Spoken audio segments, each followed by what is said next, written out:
Sabor e Saúde, por Ari Bucione e Fábio Ferrolho.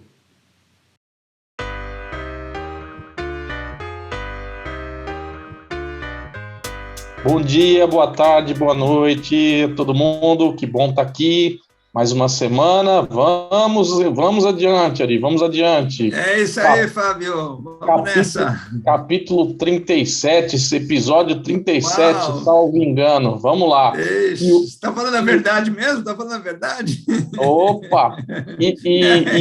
E hoje é especial, né? Porque, afinal de contas, a gente vive prometendo nos nossos episódios que os convidados têm que voltar e deixam cheques em brancos assinados, e hoje, na verdade, a gente, cumprindo a promessa, traz nada mais, nada menos de volta a doutora Mona Oliveira, da BioLinker, e com um tema novo e super interessante. Eu tenho certeza que vai ser uma aula. Eu estou muito curioso para aprender sobre o tema, que são os bioconservantes. Então, vamos ter a oportunidade hoje de explorar, no bom sentido, todo o conhecimento aí da Mona e da BioLinker. Ari, é um prazer estar aqui contigo. Opa, vamos toda lá. semana. É isso aí, Fábio. Mona, muito obrigado novamente. Que tê-la aqui de volta no canal. O primeiro episódio foi super bem recebido e esse eu não tenho certeza que será ainda mais, porque os temas que a BioLinker e você nos brinda é sempre extremamente interessante, com alto conhecimento científico, alta tecnologia, e isso agrega demais para o nosso canal. Muito obrigado. Ari, vai daí. Um grande abraço aí, aqui de Lisboa para todo mundo. É isso aí, Fábio, daqui do Brasil, num dia que a temperatura até que está agradável. Opa! Né? Então está boa. Mas olha, toda vez que a gente vem para fazer uma gravação de um episódio, é sempre uma emoção renovada. Mas hoje vai ser uma emoção triplicada, porque renovada é pouco, entendeu? Nós temos aqui a doutora Mona, que vai nos contar uma história muito interessante, que eu conheço pouco, mas vou aprender bastante.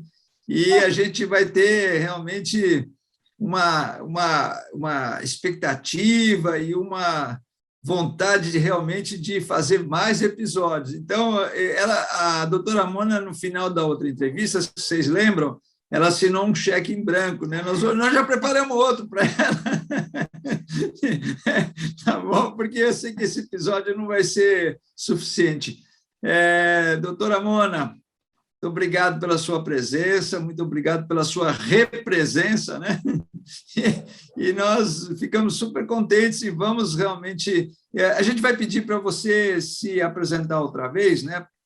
Só para sim, claro, para a gente identificar com os novos seguidores do canal. Já passamos de 1.100 seguidores, então é importante que você se apresente novamente e depois nós vamos ouvir, digamos, a sua introdução nesse tema que realmente vem pegando fogo, que são os bioconservantes. Obrigado pela presença. Obrigado pela presença, doutora Mona. Obrigada, Fábio. Obrigada a todos os ouvintes novos e todo mundo que cola aqui nos Sabores e Saúde. Né? Muito feliz de estar aqui de novo. Muito feliz pelo convite. Obrigado. Eu espero que todo mundo saia hoje aqui sabendo um pouco mais, né? E só esclarecendo, né? Que fala assim, doutora Mona para lá, doutora Mona para cá. Eu sou realmente doutora, né? Sou formada em medicina veterinária, sou mestre em biotecnologia e doutora, tanto no Brasil em ciências biológicas com ênfase em bioquímica, e na Eslovênia, então eu tenho um duplo doutorado junto com a União Europeia em nanotecnologia. Bom, e aí durante essa jornada gigante aí acadêmica, meu foco sempre foi mais na saúde do que no sabor, né? e esse foco na saúde me levou a conhecer uma série de tecnologias, aprender uma série de técnicas muito importantes, então tem uma bagagem muito legal de base tecnológica, e eu amo inovação, eu amo trabalhar com tecnologias de ponta, e aí surgiu a BioLinker, que nasceu no meio do meu doc, que é uma empresa de base tecnológica, de biotecnologia, né? e aí vocês vão ouvir falar muito desse aspecto biotecnológico, que a biotecnologia é o futuro e a biotecnologia está crescendo e está transformando o nosso jeito, não só a saúde, mas também os nossos sabores. Opa, que bom! Exatamente. Eu gosto muito. A BioLink, ela está no cerne, está no centro desse processo biotecnológico. A gente é focado em produzir biomoléculas de base proteica, né? Então, peptídeos e proteínas. A gente produz isso no laboratório hoje. Então, a mesma coisa que seria produzida em vivo, a gente produz no laboratório. E existe um potencial gigantesco e uma infinidade de mercados que a gente pode atuar. Então, nesses dois, atualmente a gente fez 3 anos, né? Fez em julho 3 anos, mas foi 2 anos e meio de operação. A BioLink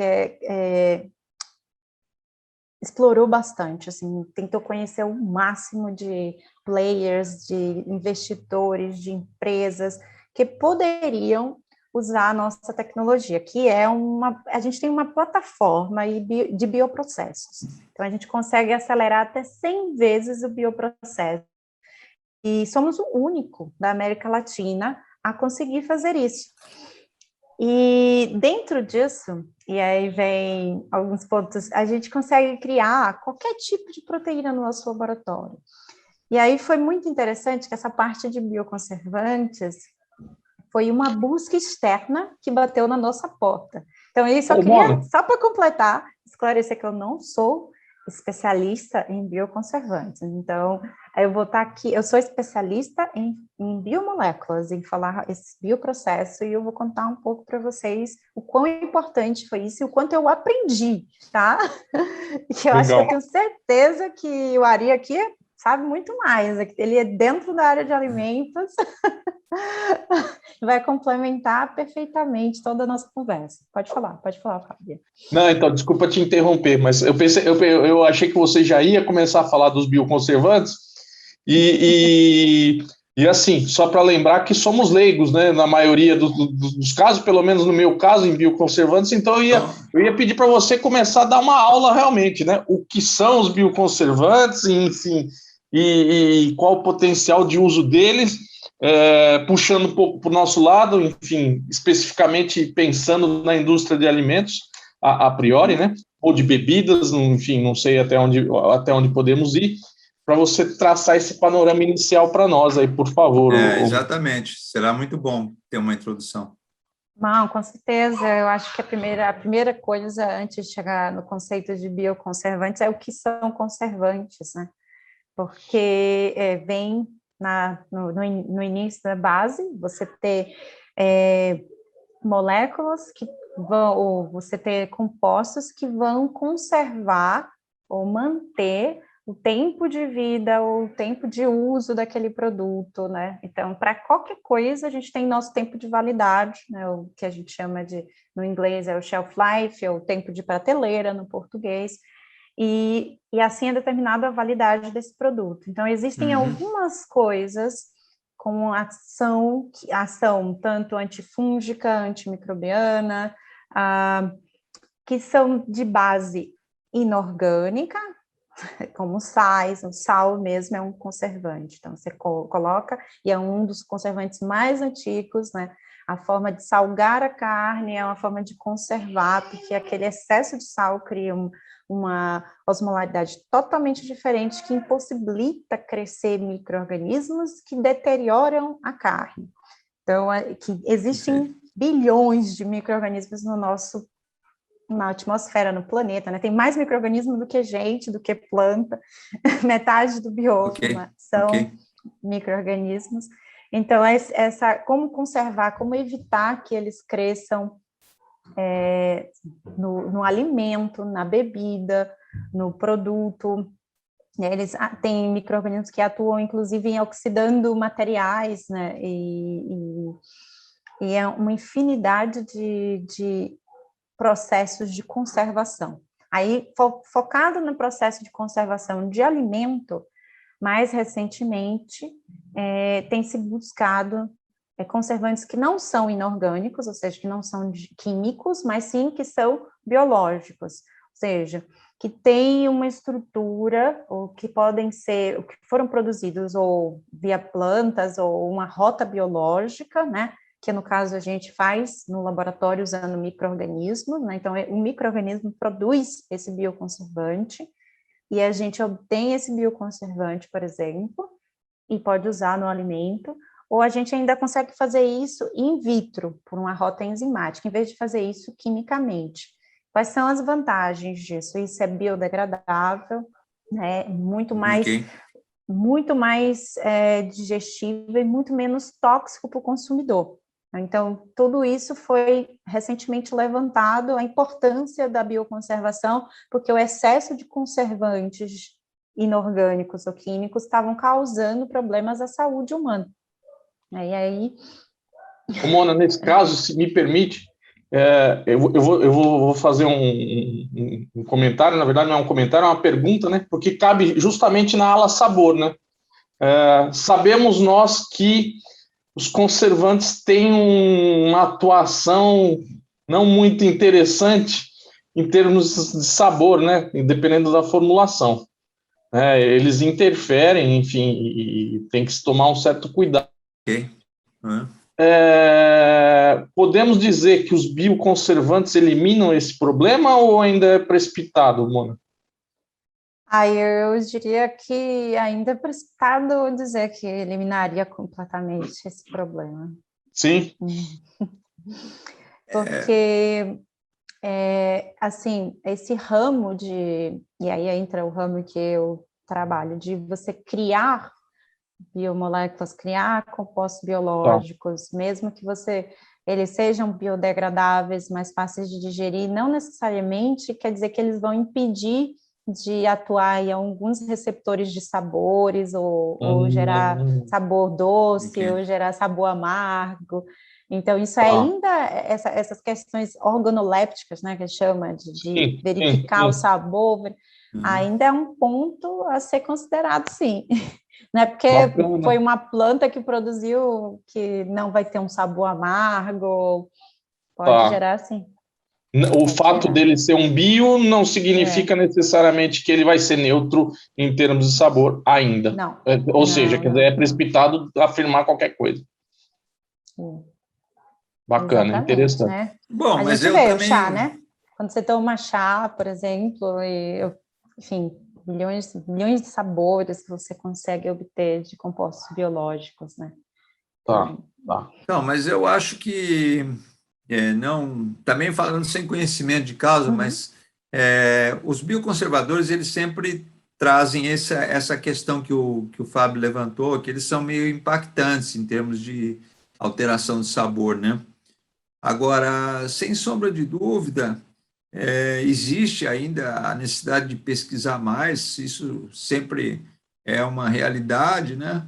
Mas a gente tem que olhar um pouco até, digamos, pelo lado de princípio ativo, de interação com o alimento, do processo de inibição de bactérias que você não quer que estejam ali presentes, entende?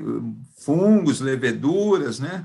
Então, acho que se nós não temos uma resposta, no mínimo podemos ficar entusiasmados. Sim, isso já é bom. É que eu acho que esse campo ainda tem muito a crescer. Então, exatamente, é por isso que eu acho que é precipitado, porque a gente não tem ainda muito conhecimento de todos os bioconservantes e ainda tem muito a se descobrir. Então, os poucos que se tem, pode ser que já tenha isso bem caracterizado, né? Mas isso ainda tem muito que evoluir. Deixa eu perguntar, Larissa, se me permite. Ô, Mona, quando você parte para os conservantes mais inorgânicos, vamos dizer assim, de certa forma eles têm um raio de atuação, o que eu quero dizer ou seja, você pode usá-los em diversos produtos, enfim, às vezes subindo ou descendo um pouquinho a dosagem, ou combinando um com o outro, enfim. No caso dos bioconservantes, pelo que eu estou aprendendo aqui, não podemos considerar um único bioconservante com range de atuação complexo. Ou seja, o bioconservante acaba sendo meio que uma molécula customizada produto a produto, ou não, o Mona? No caso dos peptídeos mesmos, que a gente participou mais ativamente do desenvolvimento, existem, sim, uma predileção de grupos que depende muito do mecanismo de ação, né, da molécula. Então, o que acontece com os inorgânicos? Eles são muito inespecíficos, eles atuam em tudo, inclusive em você, inclusive no seu corpo. No próprio Então, organismo, normalmente, no próprio organismo. Então, quando você aumenta essa especificidade, você diminui os efeitos colaterais, mas também você requer mais desenvolvimento e desenvolvimento personalizado para produto a produto, dose a produto, porque você vai ter mais interações, como se você estivesse desenvolvendo fármacos, sabe? É um pouco isso. Bom, eu acho que isso é a tendência do mundo inteiro, né? Porque quando, por exemplo, você fala numa nutrigenômica, né? Uma nutrição, digamos, para atender aquela estrutura genômica que está ali, né? Então, você vê que isso não vai ficar só no campo da nutrição. A biotecnologia, ela te amplia muito o campo, né? Então, hoje a gente vê como dificuldade, porque a biotecnologia está começando a acelerar, mas no momento que a gente vê a biotecnologia com uma ciência onde a gente tenha um razoável domínio, fazer esse tailor-made aí não é muito difícil, não. Não, Eu sim, imagino. com certeza. É o caminho, né? Exato, fazer estudar todas as possibilidades, desenvolver personalizado, eu acho que esse é o caminho mesmo, é o que a gente está evoluindo. E dentro dessa personalização, Mona, no canal, o Ari ele se transforma num multiempreendedor, geralmente, né? O Ari está sempre querendo inovar e querendo empreender. E o Ari tem uma fábrica, enfim, que faz produtos cárneos, enfim, uma fábrica muito grande, Mona, muito grande, tá? Com potencial muito, muito, muito interessante. E ele está querendo, então, utilizar um bioconservante dentro da fábrica dele. E como sabemos que a BioLinker é capaz de fazer esse desenvolvimento, conta pra gente, Mona, como é que é essa sistemática de trabalho entre o cliente e a BioLinker? Enfim, como é que funciona isso? Como é que é feita essa dinâmica, Mona? Para o Ari poder, obviamente, gastar o dinheiro dele, né? Perfeito. Então, para todo mundo que quiser gastar o dinheiro e querer desenvolver um bioconservante personalizado com a BioLinker, né? A gente tem mais de 10 doutores hoje dentro da empresa, né? Então, de vários segmentos.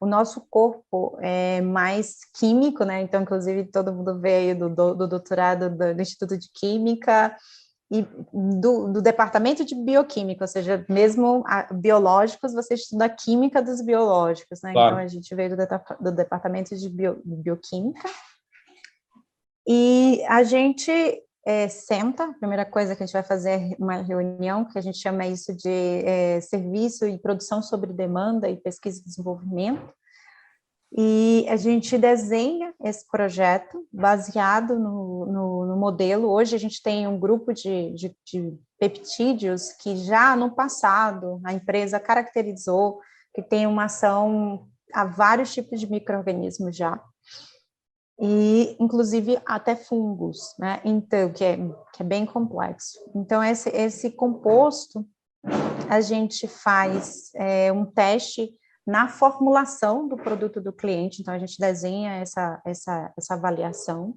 Muitas vezes o cliente vem, a gente mostra já, tipo, a gente já fez 20 cepas de bactérias diferentes. Ah, não quero nenhuma dessas, eu queria outras 5. Então, aí a gente lança, temos tudo já mapeados para obter as bactérias, temos as certificações de laboratório para poder manipular essas bactérias. Quando não temos, porque pode ser que alguma seja muito patogênica, a gente manda externo fazer. E A gente só faz o preparo da molécula e manda, obtém essas análises, e a gente separa o projeto em estágios.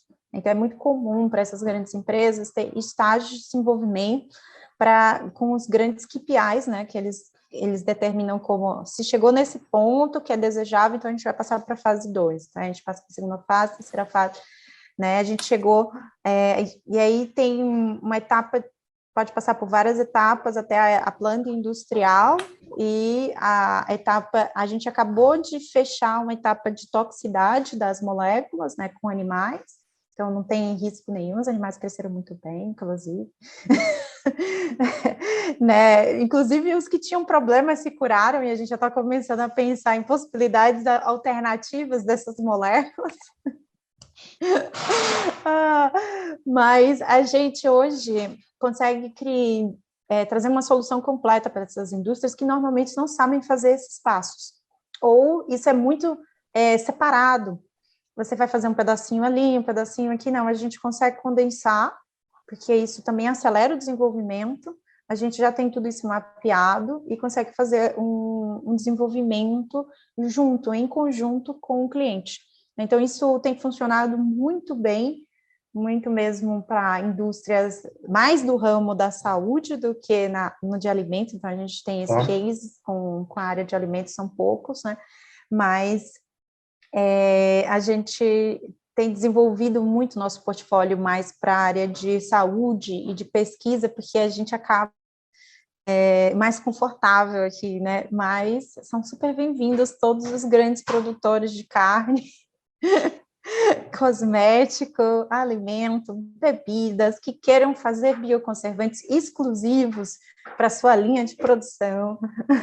O Ari, pode ter certeza que o Ari vai investir, Mona. Ele está precisando gastar o dinheiro dele. Perfeito, ótimo. É porque também não é um projeto muito barato, então tem que ter realmente muito dinheiro. Não, eu sou um empreendedor que toda semana estou mudando, viu? Então eu vou pegar todas as oportunidades. Tá? Não, mas acho que foi importante você ter comentado que não está só na área de alimentos. A gente tem uma tendência, até pela nossa formação, de puxar mais para a área de alimentos, claro, né? Mas claro, eu acho que não necessariamente todos os nossos ouvintes, todos os nossos seguidores são desse segmento, né? Então, nesse momento que a gente acaba contando que já tem experiências bem-sucedidas em outras áreas, eu acho que isso dá uma amplitude bastante grande e tenho certeza Perfeito, que muitos dos nossos ouvintes aqui vão ficar contentes, desculpe, em saber isso, para que eles possam realmente pensar na área deles também, né? Agora, assim, a minha questão é assim, você falou dessa parte da inibição, precisa realmente entender como é que funciona o processo, cada caso é uma solução, né? Mas, assim, de uma maneira geral, dos micro-organismos que mais afetam a qualidade dos alimentos através de um processo de uma fermentação que vai ser inibida por um conservador, né? Você já tem alguma gama de micro-organismos que vocês já sabem que esses são realmente passíveis de serem melhores controlados com os bioconservadores da BioLinker? Mona, só complementando a pergunta do Ari, desculpa, e ao mesmo tempo, nesse briefing aí do cliente, em geral, Mona, ou seja, na verdade o cliente já tem que meio ter identificado o que ele quer combater, correto? Em geral, os clientes já vêm com esse número de... Mas se caso ele não saiba isso, né, nunca aconteceu, mas normalmente, em geral, ele já tem... Que a gente tem uma lista, né? Então, tem os não patogênicos ambientais, por exemplo, que muitas vezes esses clientes querem justamente esse nicho de não patogênicos. E a gente, quando fez nosso ensaios e caracterização, a gente focou muito nos patogênicos. né? Então, tipo, e alguns dessa lista são específicos, ok, são interessantes para a área de carne, como salmonela, listéria, mas outros são mais específicos para outro tipo de linha de desenvolvimento de produtos. Então, eu não consigo te dizer aqui a lista completa, me lembro que são Claro. 25 micro-organismos, né? Mas para quem quiser, tem curiosidade até, é só chamar, a gente passa. Passa, né? Eu me lembro muito bem da listéria, da salmonela, pseudomonas. São os mais Tínhamos comuns, né? também, Mais frequentes, né? isso. Aí eu acho que tem 2 tipos de pseudomonas na lista. E tínhamos o E. coli, que é tradicional, que é o organismo base, né? E tínhamos mais outras moléculas, e dos fungos a gente focou no Saccharomyces, só que eram Saccharomyces específicos, umas linhagens específicas isoladas, que atacavam o produto em questão. Então, a gente trabalhou, e não foi cepas comerciais, foram cepas selvagens. Então, isso é interessante também dizer que, tipo, é uma cepa que já foi encontrada na fábrica, que estava tendo resistência, ou que tinha problema, ou que constantemente aparecia nos produtos, mesmo dentro da validade, e aí estavam se buscando ver se tinha mais eficiência ou uma eficiência em segurar em relação ao conservante inorgânico, né? E principalmente evitar essas contaminações que acontecem na fábrica. Basicamente isso também é interessante. Acho que isso é interessante. Maravilhoso. Okay. Nossa, Bacana. a gente vê aí uma gama muito grande tem um espectro aí de muitas causas de deterioração dos alimentos, né? E mais do que pensando na biotecnologia, sem deixar de dar atenção, né? Mas eu acho que a gente também tem que pensar no desperdício, né? Porque além de você estar dando mais vida útil ao produto, né? Você está evitando perder o produto que custou bastante para ser produzido, e na expectativa de que em 2050 nós vamos estar aí com quase 10 bilhões de habitantes no mundo, é muito importante que a gente tenha uma segurança alimentar, não é um food safety, mas uma segurança alimentar para ter comida suficientemente boa e a um preço que a gente possa comprar para toda a população do universo, né? E os bioconservadores vão estar, sem sombra de dúvida, atuantes. Eu não sei se até lá vão aparecer outros ou não, né? Mas eu tenho a certeza de que eles vão estar presentes. Eu acho que vai aparecer ainda mais. Tem uma tendência de mais recente, assim, que eu acho particularmente ainda mais interessante, que é e aí entra na parte de sabores, criação de novos ingredientes que induzem sensações e sabores e que são biodigestíveis. Isso eu acho fantástico. E criação de carne in vitro, né? Através de biomassa, e que muito provavelmente no futuro a gente vai ter, em vez de açougue, vamos ter laboratórios de biotecnologia fazendo carne para todo mundo. Bom, já tem, eu não sei, eu ainda não estudei muito o assunto, mas acho que você pode nos passar alguma coisa. Já está se falando aí que a ou microproteína vai gerar carne, né? Então, é a proteína do fungo, né? Então, que ela vai gerar carne. Vamos ver quanto que isso vai acontecer. A de laboratório já está, né? A de laboratório, né? Já está. E seguramente... Só que, assim, essa parte do laboratório mesmo, que eles falam que é muito... Eu creio que é muito difícil manter animal free, né? Sem nada de animal. Então, tipo, se realmente conseguiram modificar o fungo, é o caminho. Então, a gente está começando a chegar no animal free.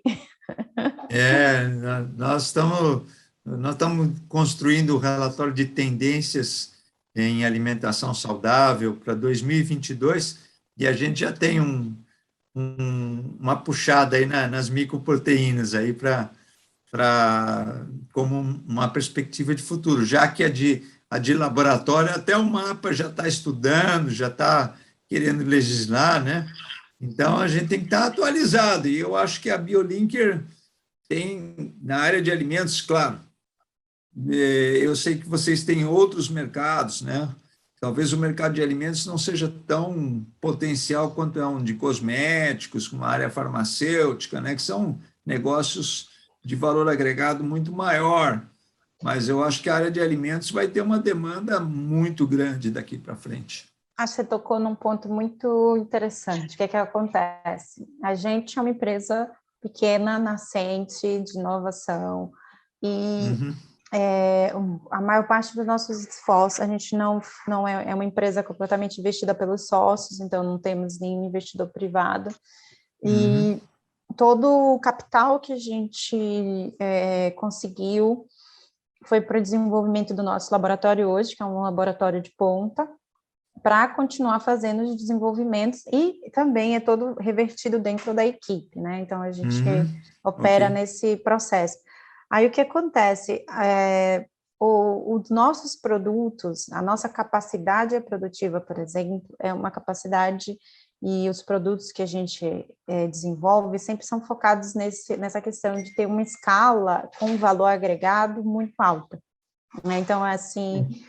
e os mercados que pagam esse valor agregado, de fato, estão mais associados à saúde, à indústria farmacêutica, e até mesmo o ramo de pesquisa científica que a gente está avançando, que, na verdade, é um dos ramos que apesar de não ser em alta e não ser, ele valida muito bem os nossos produtos para que a indústria farmacêutica absorva. Então, foi uma estratégia que a gente usou e que deu certo, que levou a gente a fechar contratos com a indústria farmacêutica, porque todo mundo precisa ter um passado, né? E aí o passado veio com grupos científicos de renomes, pesquisa, então a gente conseguiu lidar muito bem com isso e fomentar a ciência brasileira, que eu acho que é algo que eu sou muito orgulhosa e que a gente produz essa sempre parte em é bem vários... importante. Viabiliza uma série de pesquisas, acelera projetos, porque a gente é um grupo ali especializado que ajuda a resolver o pessoal que muitas vezes tem que mandar para a Rússia. A gente ouve isso, mandar para a Rússia, mandar para os Estados Unidos, Não, para que isso? A gente está aqui, a gente resolve para você. É basicamente isso. Então, tá bom. E para a área de alimento, eles atender esse preço, que é um ramo extremamente competitivo, que o Brasil é bastante avançado na área tanto de agro como na área de alimento, você precisa ter uma fábrica de alta escala, de grande escala, de volume, para você poder conseguir gerar esse preço. Então, esse ponto ainda, a BioLinker ainda não alcançou no sentido de desenvolvimento. A gente consegue desenvolver a molécula, mas gerar esses passos de escala ainda é uns desafios à frente, né? Mas isso é fácil de resolver. Tendo dinheiro, assim, é o Ari que vai entrar e vai investir, vai pagar por isso. Não tem problema. É isso aí, mano. Não tem problema. Eu tenho aqui, representa aqui um grupo de investidores internacionais que estão ávidos para poder pôr o dinheiro deles aí nos projetos. Exatamente. Não, Mona, bacana. Muito obrigado aí pelos esclarecimentos, né? E o Fábio, ele fica quieto agora, porque ele deixa para eu fazer essa parte do episódio, né? Exatamente. E é a parte que a gente lamenta, porque eu ainda tenho aqui umas 4 ou 5 perguntas que não foram respondidas, mas depois eu te mando por e-mail. Mas a gente queria novamente pedir a você falar um pouco da sua expectativa para o futuro, como é que você vê o país, apesar da nossa situação. Vamos tirar um pouco fora essa parte política que tem realmente influenciado os rumos desse país, né? Um dia que alguém faz um depoimento lá, a bolsa cai, o dólar sobe, independente disso, vamos fazer de conta que tudo isso não exista, mas qual é a expectativa que nós, como brasileiros, temos para o nosso país? Como é que você vê tudo isso?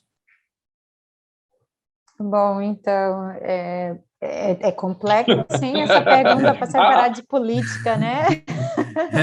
Essa pergunta é difícil, não? Não sei como é que ele consegue essa ideia de separar essa parte política, mas vou falar um pouco assim do segmento que eu vivo, e também muita gente me pergunta, principalmente, por que você montou uma empresa aqui no Brasil, né? Que a gente recebeu milhões de ofertas para estar fora, nós temos membros internacionais, e no final eu trouxe esse capital humano, e hoje a gente sustenta esse capital humano aqui, né? Por quê? Porque eu acredito, não só acredito nas pessoas, né? Eu acho que o brasileiro, e o cientista brasileiro, ele é fantástico, tem um potencial gigantesco, né, no desenvolvimento, na criação, na resolução de problema, e eu gosto muito. Eu também me sinto devolvendo à sociedade o que eu recebi de conhecimento, de investimento, porque eu fiz toda a minha carreira sempre em órgãos públicos, desde a escola. Só acho que o Fundamental 1 foi em particular, mas desde do Fundamental 2 eu estudei em escolas públicas, ensino médio escola pública, faculdade escola pública, universidade pública, tudo foi público. Então, foram os impostos que pagaram esse desenvolvimento, essa pessoa, né, essa cientista aqui. Me sinto na função de devolver. E antes que eu devolvo, eu também inspiro outras pessoas a fazer a mesma coisa. Com certeza, com certeza. A ideia é criar esse círculo de gratificação, de gratidão, de retorno, para que a gente possa subir, porque eu acho que não existe nada que não possa ser resolvido nessa vida se as pessoas querem resolver, né? A questão, às vezes, é que as pessoas não querem resolver, elas inventam desculpa. Então, o Brasil hoje está onde está, ou está fazendo o que está, porque nós permitimos, e é difícil aceitar isso, né? E aí vem tanto assim, são 200 milhões de pessoas que estão permitindo isso acontecer, mas não que são culpados, no sentido, eu sou culpado e agora eu vou sofrer, não, ninguém aqui, essa ideia de inferno e céu é outra coisa, não, a gente entende onde a gente errou e a gente tenta mudar, então entende o passado para criar um futuro diferente, acho que isso tem que ser fundamental, e a gente tem que parar de acreditar, né, que é assim, que tem que ser assim, que não tem como mudar. Não existe nada que não possa mudar. Se não mudou, não evolui, né? Já falou Charles Darwin, não cresce, está fadado a não evoluir, a não crescer, a não ser um organismo mais superior. Então, se a gente não evoluir, meu amigo, eu não sei o que dizer, né? Então, a gente tem que crescer aqui, e o país tem todo esse potencial. A cada dia, como dizer assim, eu não vou me delongar mais, então fica à vontade. Esse discurso vai crescendo a chegar a certos pontos que a gente começa a perder os controles das palavras, né? E daqui a pouco a gente está entrando na política, né? Exatamente. Eu estou lá e, de repente, eu estou num palanque. É perigoso, é muito perigoso. Se tiver no palanque, tá bom, né? Só não tá... Melhor estar no palanque do que estar no escritório da Polícia Federal, né? É verdade, mas do palanque para o escritório da Polícia Federal, parece que são vizinhos. E aí você fica numa situação muito complicada. Mona, eu queria lhe agradecer novamente. Poxa, super rica a tua presença sempre. Muito obrigado. É uma alegria estar aqui realmente de novo. E tenho certeza que o pessoal vai gostar muito. Um tema extremamente interessante, e nada melhor do que trazer uma doutora para poder falar com propriedade do que tem que ser dito com propriedade. Então, muito obrigado por estar aqui pela segunda vez prestigiando o nosso canal. Ari, Grande Vamos abraço lá. para você. Obrigado, Bom Fábio. demais estar aqui novamente. E Isso. seguimos, então. Nos vemos no próximo. E o cheque continua em branco. É isso aí, Fábio. É isso aí. Muito Olha, obrigado, quando viu? tiver aí o próximo sobre carnes artificiais, me avisem que eu quero assistir, que eu estou Tá muito bom, interessada sobre o assunto. Nós vamos ter nós temos já um convidado aí que vai falar um pouquinho dessa parte de Exatamente. carnes aí. Vai ter um episódio aí que vai acontecer. A gente não Já pode falar existe a porque... carne brasileira artificial? Não, ainda não, né? Temos que tá, fazer isso. Eu quero tem me gente conectar com essas mexendo. pessoas para ajudá-las, porque precisa de muita proteína para isso, e a gente faz proteína. Esse entrevistado, se ele não estiver fazendo, ele sabe quem está fazendo. A gente chama você. Muito bem. Será Muito super bem. convidada, tá bom? Pelo menos você já deixou a pergunta que será feita, ô Mona. Pode deixar Já que a tá gente vai perguntar. Quem está fazendo, enfim. Exatamente. Já temos um fornecedor para lhe indicar. Ótimo. É isso aí, pessoal. Muito obrigado, Tá bom. Mona. Muito obrigado mais uma vez pela tua presença, por essa simplicidade com que você trata temas tão importantes, né? Com o seu reconhecimento dos potenciais do nosso país e com essa sua vontade de devolver à origem tudo aquilo que serviu para você construir essa belíssima carreira, né? Muito bonito, muito obrigado. E deixamos aí para suas palavras finais e a gente termina o episódio. Obrigada, Ari. Obrigada, Fábio. É muito bom estar aqui, conversar com vocês. A conversa com vocês sempre flui de forma muito gostosa, muito interessante. Eu me sinto super à vontde. Adoro esse canal. Então, quem não se inscreveu, se inscreva, né? Clique no sininho. É isso aí. Aperta o blim-blim. Aperta o blim-blim. É isso aí. Tá bom. E, para quem não conhece a gente também, eu vou aproveitar a deixa das últimas palavras. A gente não tem um canal no YouTube assim, né? Não é como o Ari, né? Vocês não são do tamanho do Ari ainda, né, Mona? Eu tenho 39 inscritos, é só o povo lá do laboratório mesmo. Aí a gente faz uns videozinhos, sabe? Usa o canal, mas não é onde a gente tem muita gente. E eu convido vocês a nos seguirem, no LinkedIn, no Instagram, tá? Que a gente põe muito conteúdo científico, a gente divulga bastante no Instagram, então é o nosso maior canal. Vocês estão com os carrosséis lá muito bonitos. Exatamente. O time de marketing, a gente vai lançar uns e-books também para quem quiser se instruir um pouco mais. E temos também o Facebook, também para quem é mais antigo, só tem o Face, a gente também está lá. É biolinker.tech, é só procurar. Maravilha. Ok, gente, muito obrigada, viu? Grande abraço para todos. Tudo de bom, gente. Obrigado, Mona. Obrigado, Fábio. Até a próxima. Obrigado, Ari. Obrigado, Mona.